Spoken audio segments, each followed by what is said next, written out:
Srdečne vás všetkých pozdravujem v tento veľmi krásny a pokojný večer.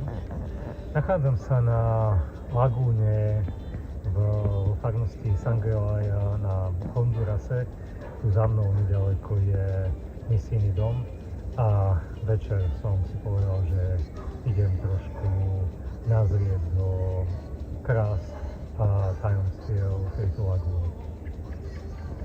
Chcem vás pozdraviť všetkých, ktorí ste účastní 12. ročníka Domaňovského kotlíka a zaželať vám len jednu vec, tú, ktorú prežívam v tejto chvíli. Aby ste mali deň naplnený dobrom a pokojom.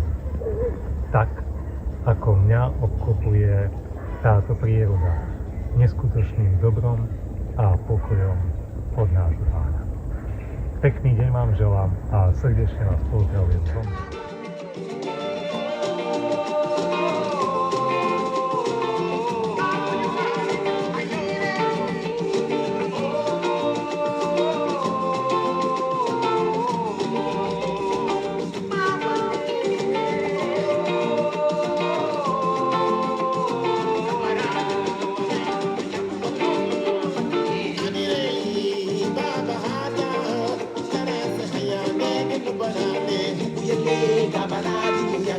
Oh,